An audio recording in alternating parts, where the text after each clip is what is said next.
Salut l'équipe, top du BTC le 15 février et le top des alts le 15 mars. Les gars, on va parler de ça ce matin. Bien évidemment, on ira voir BTC à court terme et c'est plutôt chouette ce qui pourrait nous attendre en début de semaine. Et on ira voir bien entendu l'alt du jour. Bref, une belle émission en ce dimanche matin. Le BTC ce matin, il est à 90 700 $. Il perd un petit 0,5% par rapport à hier. Et on a Ether, lui, qui est en léger positif, plus 1,2%, 3150 $. Le reste de la map est un peu mitigé. Il y a des perfs ici et là, et puis des contre-perfs. On a quand même Missile Sol et XRP qui poussent entre 8 et 10%.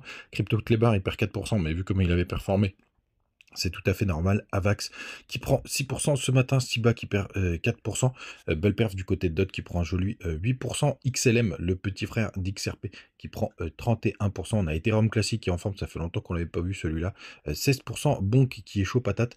Plus 25% ce matin. Et qui c'est qui est OM Mantra. Alors je vous cache pas que je suis un peu décoté de Mantra OM parce que ça faisait un moment que je voulais rentrer dessus. Je cherchais le bon point d'entrée. Ben, il est parti sans moi ce coquin. Plus 40%. Bravo à ceux qui en ont en portefeuille. On a Arbitrum aussi qui pousse un joli 13%.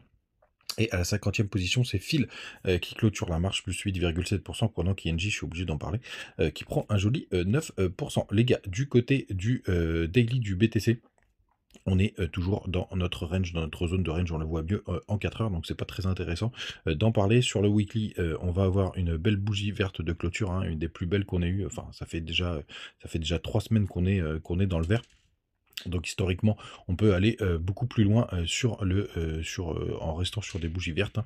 On verra comment on va clôturer la semaine. Mais on a notre grosse résistance, notre grosse zone de travail qui est juste là, qui est aux alentours des 95 000 $ sur ce Power Law, le BTC Power Law, qui est une courbe de régression logarithmique, donc qui est plutôt intéressante, hein, puisque c'est des zones qu'on a pas mal travaillé par le passé.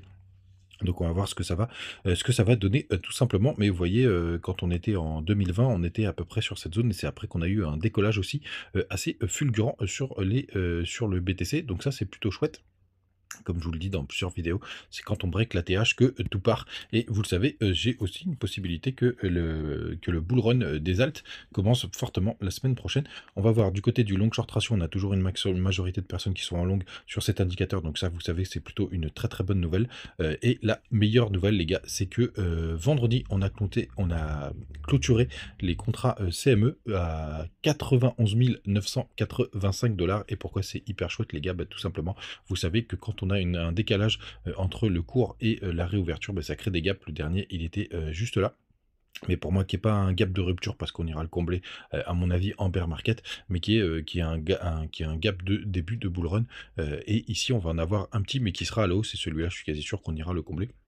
Donc vendredi, sur le Chicago Mercantile Exchange qui ferme à 17 heures de mémoire, quelque chose comme ça, ben, forcément, vu qu'il n'y a pas de cotation le week-end, s'il y a un décalage du prix, ça fait tout simplement un gap. Et voilà, quand on va ouvrir, si on rouvrait maintenant par exemple, on ouvrirait avec 1000 euros, 1000 $ de gap. Et ça, c'est plutôt bullish parce qu'on aime le combler dans à peu près 48 heures pour le faire. Du côté de THBTC, on a eu une belle poussée hier. On va voir ce que ça va donner, si ça suffira à nous faire quelque chose d'intéressant. Pour l'instant, en monthly, bah, c'est un peu dégueulasse. On revient titiller les zones et en daily on essaye enfin de rebondir, mais c'est toujours par le cas.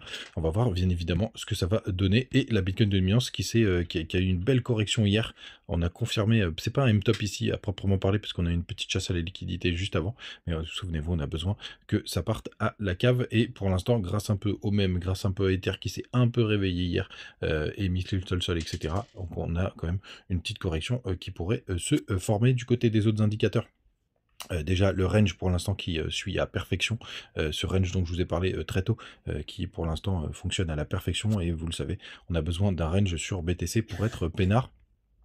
Pour que ça pousse. Le Crypto Fear and Greed, les gars, il est à 90. Je vous le partageais sur Twitter ce matin, n'hésitez pas à me rejoindre. Ça faisait très très très longtemps qu'on n'avait pas eu, qu'on avait eu un Crypto Fear and Greed comme ça.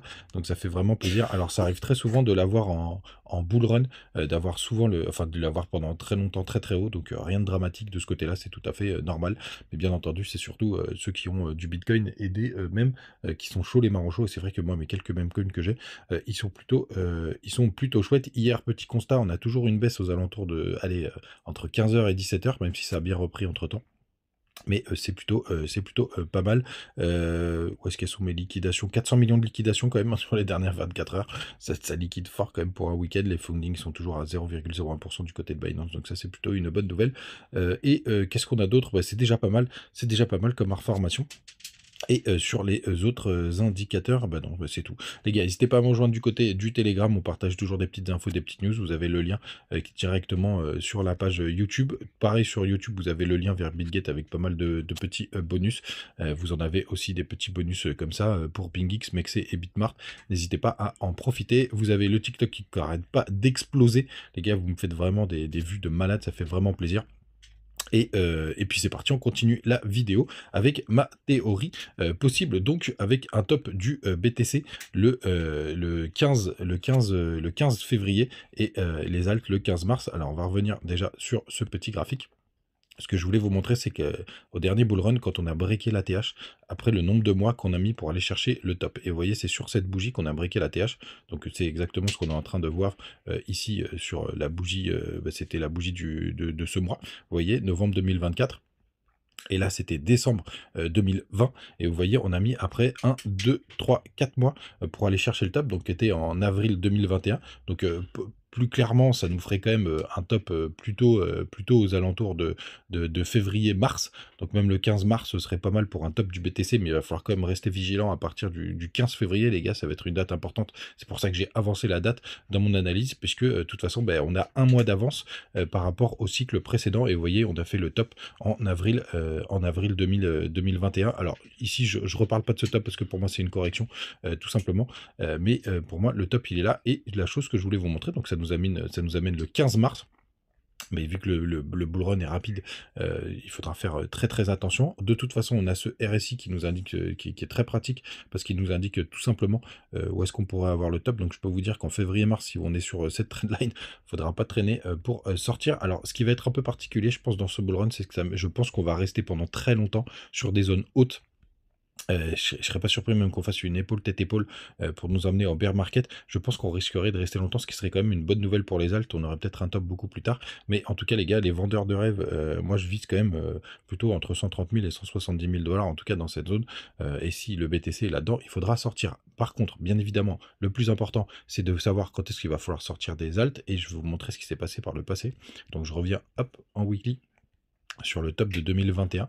Bon, pour tous ceux qui me suivent depuis longtemps, pour moi le top il n'est pas là, aux 69 000 $, il est ici. Pour moi c'est une correction d'ailleurs ça a été prouvé que ça a été poussé par FTX, hein, qui a poussé artificiellement le cours pour s'en sortir. Donc pour le coup, pour moi le vrai top il est juste là, et d'ailleurs le P-Cycle il nous met le top juste là, et vous voyez ce qui est important de noter, c'est que c'était sur la semaine du 12 avril, d'accord? C'est juste là, 12 avril. Et maintenant on va regarder les alts, on va regarder les deux principaux de l'époque, quand est-ce qu'ils ont topé, donc ETH. Hop, et vous allez voir, c'est très intéressant.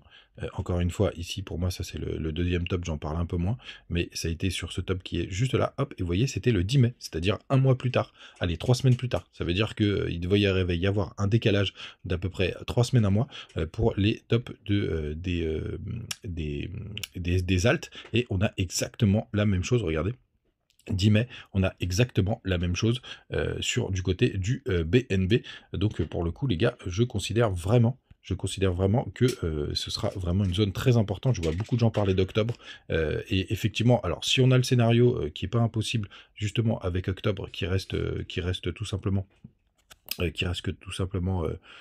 on reste très longtemps sur les tops, pourquoi pas, mais moi sur cette zone là, les gars, je vais commencer à prendre des profits. Alors en toute honnêteté, en toute franchise, ça a été un peu différent pour Missile Sol, puisque vous voyez le top il a été vraiment sur la deuxième phase du bull run, parce que quand on revient en mai 2021, on arrive sur cette zone là.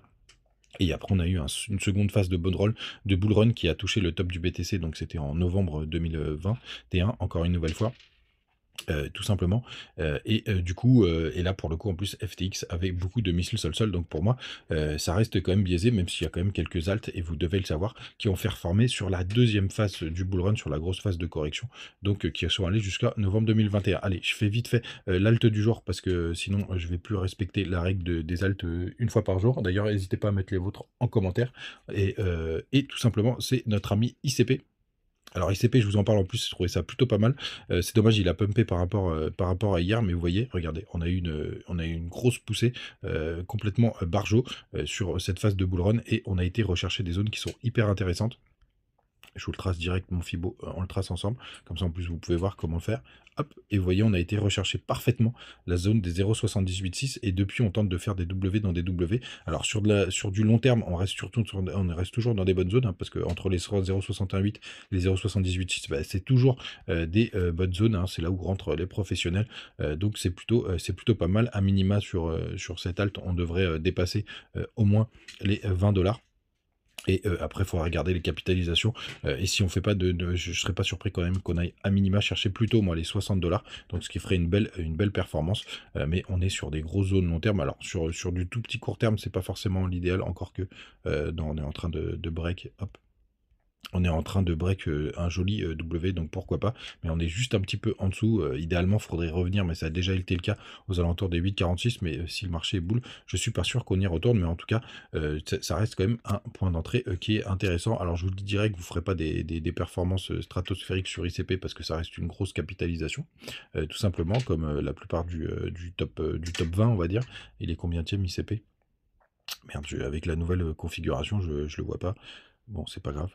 Mais en tout cas, voilà, on est sur 4 milliards, 4 milliards de capitalisation, donc forcément, c'est pas sur ça que vous aurez le gros. Alors attention, parce que le full yield rate, il est très proche du circulating supply, enfin du market cap, mais on n'a pas la max supply, et je connais pas très bien la tokenomics de ce projet, mais quoi qu'il en soit, je voulais quand même vous montrer, regardez.